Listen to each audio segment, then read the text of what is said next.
รถใหม่มาฝากมาต้อนน้องน้อยบ่จักว่าจักพี่น้องเนาะจักว่าน้องน้อยได้ครับข่าวดีโชคใหญ่ล้นทับหลังจากห้องน้ำแล้วจักว่าเอ้าน้องน้อยแล้วเว้าน้องน้อยแล้วเว้าว่าเรากำลังอยากได้รถอยู่ช่วงน่ะกำลังโฮมเงินเก็บเงินอยู่เนาะเนาะโอ้แม่นบ่จักถ้าเราลุ้นเราซุ่มเบิ่งนะซะพี่น้องเนาะถ้าแม่นดีนี่สุดยอดเลยเนาะโพดโพได้พี่น้องเอ้ยโมได้แต่ดอกไม้ดอกกุหลาบวันวาเลนไทน์เพิ่นได้มอเตอร์ไซค์แล้วบ่เนาะของน้องชายจะฝากมาให้ได้บ่แม่นของอ้ายเด้อของชายผ้าได้หลายห่อเป็นจังได๋คือบ่ลงโคเคงอยู่บ่สบายบ่นั่งตื่นนอนขอป้องถึงเลขเด้อขอป้องถึงเลขป๋อนี่นะวันที่1นี่นะเห็นบ่ใช่เสียงบ่น่ะน้องตาชื่อบ่เล็กลิงน่ะออกเลขรถข่อยลีฮะเฮ้ยถึกบ่6กูถ้าว่าเลขงูว่าฝันว่างูครบคืนนี่ได้บ่เมื่อคืนนี่บ่จังไงผ่านมาเข้าได้เล่มนึงว่ะครบเข้าเล่มนึง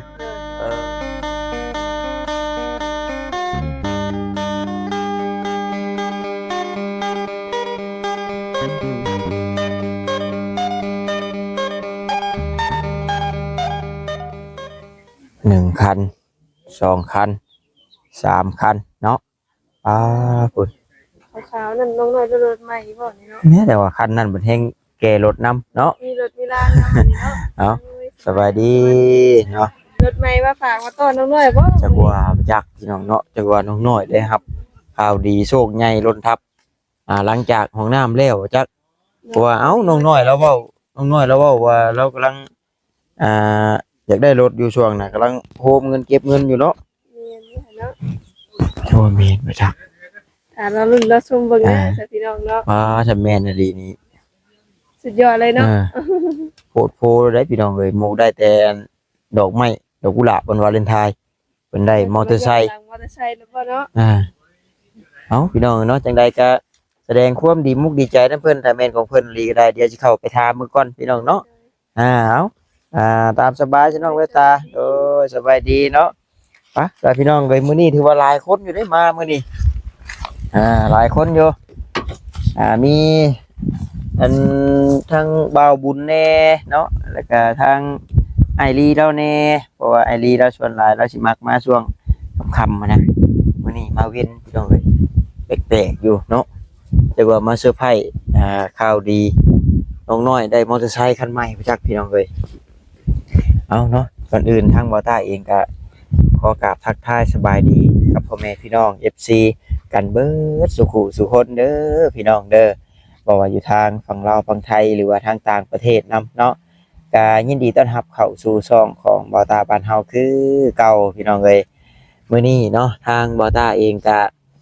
มีแนวมาฝากมาต้อนทางน้องบุญทวีเพราะว่าน้องสายฟ้าเนาะเพิ่นฝากมาให้ว่าซั่นเอาก็คือกระต้มขนมนั่นแหละเบิ่งเดี๋ยวเอามาก่อนเนาะว่าเอาไว้กินโลดว่าเพิ่นก็ว่าบ่ว่าซั่นเนาะเพิ่นมีหลายเลยอยู่เฮือนก็ยังมีอยู่ซั่นมีหลายศพอยู่เนาะมีหลายศพหลายห่ออยู่เพิ่นว่าก็เลยฝากไปให้อ้ายเฮาแน่เพิ่นว่าเลยเนาะอันนี้ของน้องสายฟ้าฝากมาให้อ้ายพี่น้องเอ้ยได้ของฝากจากน้องสายฟ้าเนาะทางบ่าวบุญทวีป่ะสาพี่น้องเนาะเดี๋ยวเข้าไปยินดีน้ำน้องน้อยเพิ่นก่อนทำเป็นรถมอเตอร์ไซค์ของเพิ่นหลีก็ได้พี่น้องเลยเด้อคนเนาะฮอดเอาเนาะจะว่าแกมาให้น้องน้อยหลีบ่จักพี่น้องนี่ตัวรถเบาไล่บ่ฉันเนาะแค่รถเบาไล่อยู่ใช่โมเมนรถเบาไล่พี่น้องเลย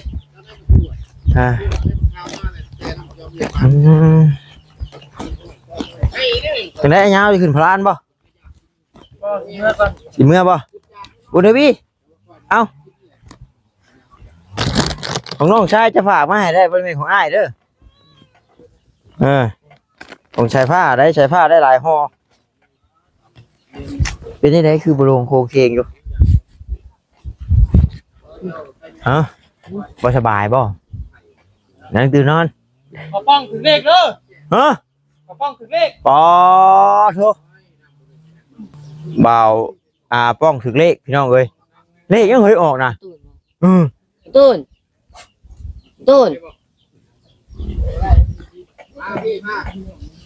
โหทั้งนั้นก็นับ1 2 3เลยเป็นชื่อเลขอย่างเนาะเลขอย่างเด้ออก นี่ประตู ฮะ นี่ประตู เลขเฮ้ย6 3เลขลิง ชื่อเท่าไร ปอออกเลขรถเฮาลีปอรถเฮาเหยียบน้ำอยู่ผู้เช่าดิปอ มาแม่ โอ้ยเราเฮาหลดชื่อบ่เบิดแล้วสาดนี่เนาะมันออกแล้วบ่เฮ้ยหาง3 โมงนึงมันปอทุมันออกลีโบ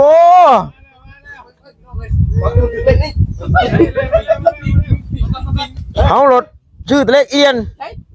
เมียคิดว่าคอยถึงแล้วป่ะฮะได้จับมั้ง เมนบ่เฮ้ยไปรุ่นน้ำกันนะเฮ้ยเฮ้ยนะ3 โมงนึงมันออกแล้วบ่ 3 ที เฮ้ยมันผมไม่ออกอยู่ แต่6 ชั้นเหรอ ทันได้ออก โอ้ยังไม่ทันออก ยังไหลอยู่ ออกแล้ว อ้าวนี่นะวันที่1นี่นะ เห็นบ่ ใช้เสียงมันน่ะ น้องตาชื่อบ่เล็กลิงน่ะออกเลขรถค่อยลีฮะ โอ้ไอ้ดิเฮ้ยถึงบ่เถอะ6กูโอ้ยอันนี้ตั้นได้เลย พี่นี่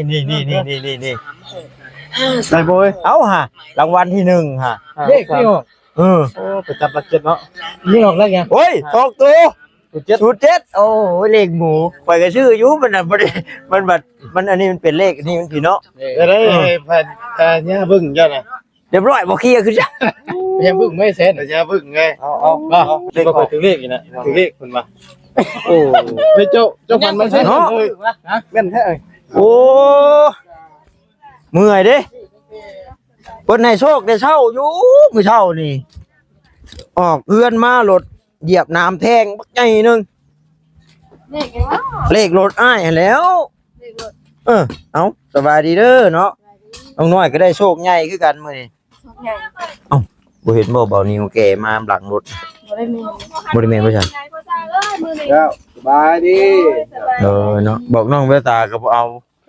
เบิดแล้วบ่ชื่อ มีฮอดอันนั่นนะทำใบลอตเตอรี่นะ เด็กลิงบ่ โอ้ยสบายดีแล้วบ่อีหล่ะสบายดี เด็กลี ไม่ได้ไปสิมีเมื่อยจังเนาะ เอานั่งแกจะเป็นลมเนาะ ถ้าเขาฝากของก้อนตอนนั้นพอทีกินน้ำเนาะเนาะโอ้ยพี่น้องเลยฟังว่าเลขดิฉันก็เมื่อยทันที ปาเฮ้ยออกไว้เด้อเฮ้ยเนาะห่าง3 โมงนึงก็ 3 โมงชาชิโร่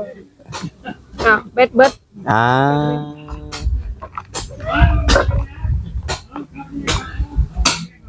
โอ้3 โมง 52 เพราะว่า3 โมงครึ่งบ่เนาะปกติ ประมาณ3 โมง 4 โมง ปกติก็4 โมงหรือว่าเฮ้ยอย่าดอกความจริงก็คือความจริงแหละพี่น้องเว้ยนี่เสียงโศกเสียงชะตาไปซื้อ36ก็ดอก63บ่ ปีอ๋อ รัก8หรือรัก7อันน่ะ คือว่ารักจังได๋เบิ่งกว่าเจ้าก็ได้ 698 836เนาะเขาอยากเสียงโศก บ่พี่น้องเนาะ 63 รถบอต้ากับเลขลิงนะพี่น้องเนาะ63เลขรถกันนะ ว่าเวียดครับรถบอต้ากับสาวเวลนะทางน้ำกันพี่น้องเลย บอต้านะไว้ใจว่าสิท่าซื้อเลขลาวบ่แลวตัวเลขกันป้ายรถนะ แต่ว่าเขาซื้อแต่ลอตเตอรี่พี่น้องมื้อนี้เนาะแต่ว่าสาวเวลซื้อ2 ใบอุดหนุนทั้งสาวสุขเพิ่นนำมื้อนี้เนาะถือว่า น้ำสาวชุกนั้น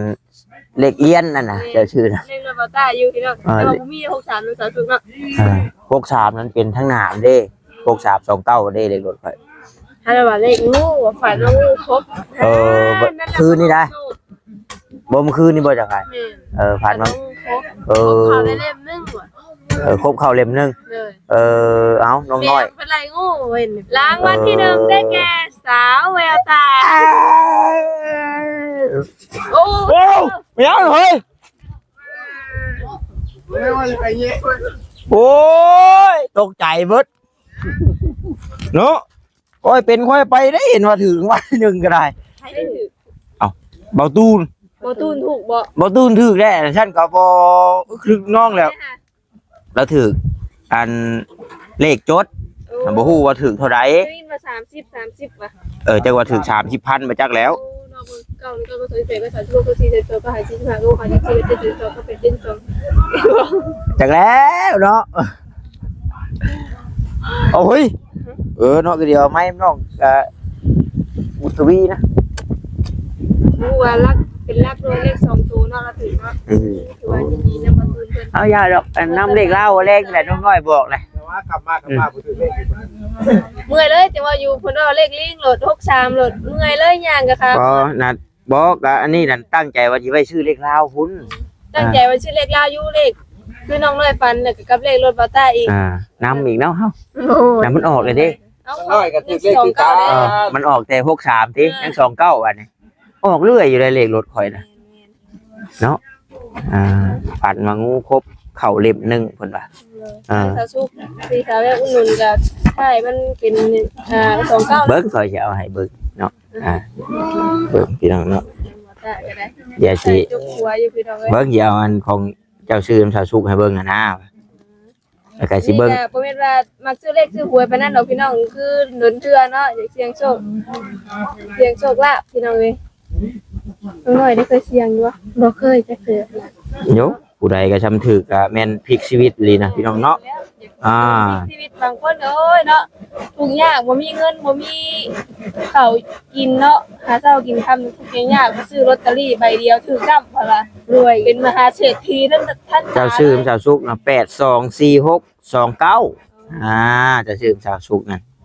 ถือว่าบ่ถือหรอกวันที่1มันนะ เส้นเลขท้ายเลขล่างมันได้มีบ่ เลข2ตัวท้ายน่ะเลขหมู70ข่อยก็ซื้ออัน70นะแต่ว่าเฮาบัดผู้มันต้องรุ่นอันท้ายของรางวัลที่1ผู้เลขจดหั่นน่ะ70น่ะข่อยซื้อ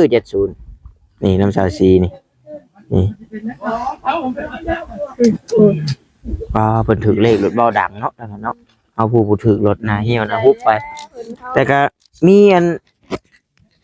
ของควันนั้นมายังมีเกมลิ้นเว้าคือนั่นอยู่ชื่อไว้แข่งนึงได้จะน้อยพุ่งแตกเลย อิ่มเลย ยิ้มเลยบ่ไหวบ่มื้อนี้ ร้อยเนาะ น้องน้อยบ่กล้าพนันมื้อนี้เนาะ เลย ยอมแพ้เนาะ เลย รางวัลนี้ได้ให้เจ้า ให้บ่ ไปขอสาราทิศ โอ้ผ่านแล้วมันถึกมาเฮ็ดอีหลีเฮ็ดแล้วบัดเอาบ่ได้ให้ได้ ผมเนี่ยว่าอ๋อ ชื่ เรี อย บร้ แต่ อย ชื่อแต่632น้องเนาะจักเพิ่นสิเอามาเฮ็ดจักช่องบัด63มันบ่เอา2ตัวบัดช่วย ได้ตัวสุดสุภาพนี่เนี่ย เคยอ่านเด้ เนี่ยคุณน้ำทางเบ้าอันตัวหลายๆอันนั้นนะมีบ่ บ่มี มี3นะ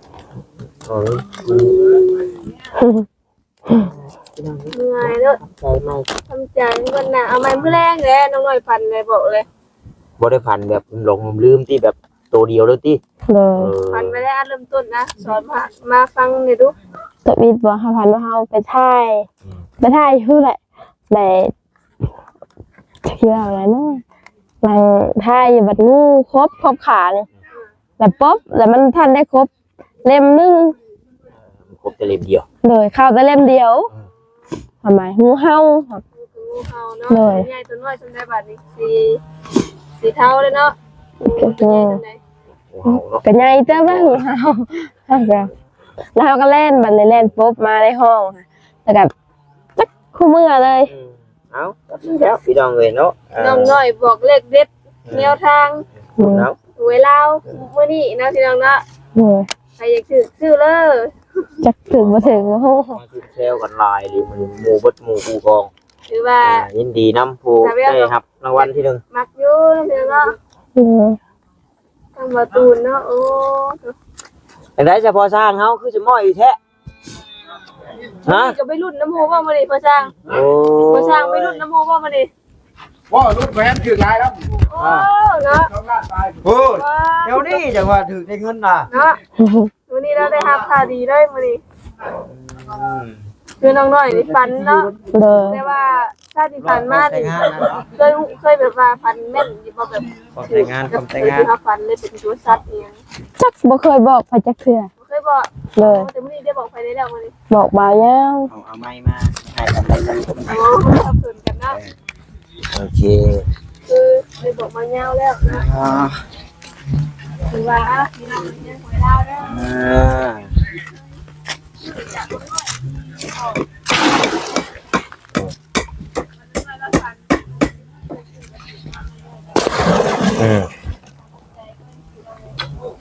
สาวพ่อใช่ไหม ไม่ลูก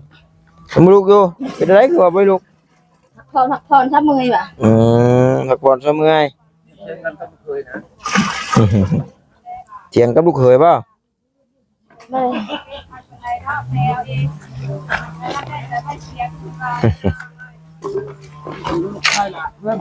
บัดนี้ยังกันเทกันเปื้อนมันแล้วพ่อตัวนี้แล้วมันจบบริบูรณ์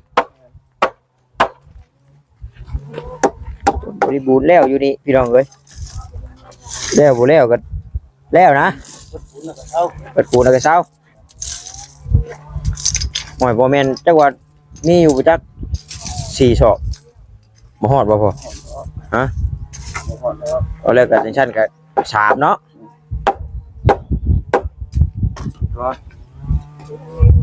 เบิ่งตัวจริงก่อนเนาะ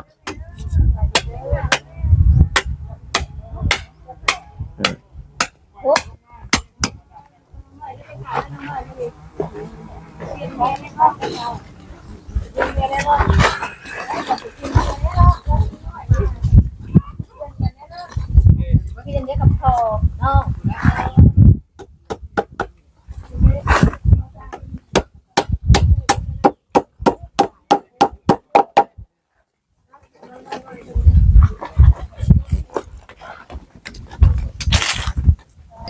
โอ้ยเนาะนี่แหละเป็นตายช่วงเมื่อยแท้เอาบุญทวีหลังจากเลขออกมานางไว้แล้วท่านนี่บริชื่อน้ำมูกก็ได้โอ้เบ้าแรกกับเบ้าตูนถือกรีบ่เฮ้ยนะถือเท่าไรนะ30ป่าสิบ่ได้กินน้ำในบ่เฮ้ยกระเพาะกระเพกะ30คูณให้90ป่า2.7 ล้านโน ป้า โอ้โพดเอ้ยอ้ายน่ะซื้อแต่29บัด63บ่เอา เฮ้ยซื้อมาอยู่มือน่ะ ว้าวเนาะนะพี่น้องเอ้ยทำใจละ รถจะบอก รถอ้ายกำลังชิมขึ้นมาหาน้องน้อยแล้วบัดเหยียบหนามห่างใหญ่นึงเฮ้ยแวะจอดเมื่อเช้านี่ แล้วเกิดอะไร เนาะไปขอแล้วเด้อขอเฮงแล้วเด้อลายเลย เนาะถือลายเลยดิ ป้าแล้วพวกนี้ บ่ รถรับเลย จะได้แมลงนี่เมื่อน้องบ่แมลง เรื่องวู ขนมเพิ่นฝากมาให้เจ้าขนมนะเพิ่นได้กินหลายแล้วเพิ่นว่าบอกว่าเอาไว้กินช้าบ่เพิ่นว่าขนมบ่เวียดเอาให้แล้วเพิ่นว่าเฮาบ่เอาดอกไปให้อ้ายเฮาซาเพิ่นว่าเฮามีหลายแล้วว่าซั่น นอนฮะ นอนหางตื่นเนาะคำมามันร้อนอากาศมันเป็นเอา ห เนาะ ลังกินเลย ลานเย็นแน่ติ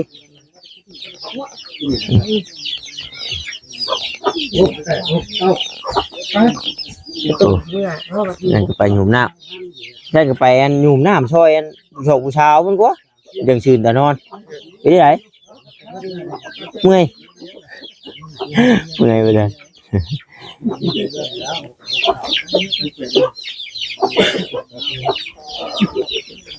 พอสร้างแล้วก็ยังตีแบบมันอยู่พี่น้องเนาะ เบียดแล้วเป็นจัง ฮะ เบียดแล้วเป็นยัง ที่เป็นนะ เสด็จมาถึงโอ้ย เป็นยังซื้อเลขบ่ถือไม่มันซื้อบ่ตาแต่บ่ถืออีก อืม ซื้อบ่ถืออีก บ่ไอ้ มื้อไหน มื้อหน้าพุ่นแหละซื้อบ่ถึกไอ้เอาละเอาแรงเอาไหม โซ โชค ประมาณก็เลยบ่ได้ เออแข่ง เออ วาสนาแข่งกันบ่ได้ ขา เด้อ แล้วบ่ไก่บ่ย่างจะขาและไก่นะ เออ ฮะ เนาะวันพระวันศีลเนาะยาวเนาะยังเจ้าคือเมื่อแต่เว้นได้บ่นี่โอ้จังใส่ถึกลากถึกเลขอยู่จักลากถึกเลขอยู่จักโอ้บอกน้องแววตาก็บ่มีเงินเบิดเงินเพิ่นว่าออกมารถเหยียบน้ำบัดชื่อแม่เอ่ยป้ายได้ว่าเพิ่นให้โชคจักว่าฮะตัวเลขเพิ่นนั่นแหล้ว63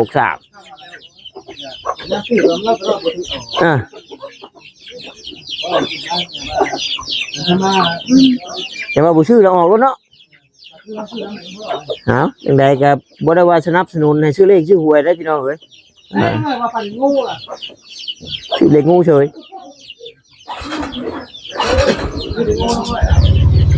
ปิดตารถแม่ว่าหยัง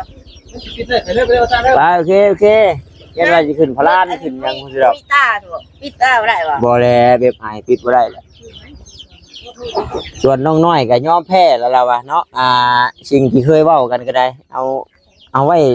ท่องยูบก่อนล่ะว่ายังตาสวดไปแล้วก็อิ่มแล้วล่ะว่าเนาะนั่นเก่งบ่พี่น้องเอ้ยไปฉันมีแต่นั่นแหละพี่น้องเอ้ยบ่คิดว่าถ้าอันกับบ่ตาว่าแข่งกันกินนมทั้งว่า6ขวดบาทเดียวเนาะยันท้องแตกกันดอกพี่น้องเอ้ย คนหนึ่ง เอาแค่นั้นแหละเนาะพี่น้องเนาะแต่ใดคือจะได้ขอตัวจบคลิปก่อนคลิปนี้ก็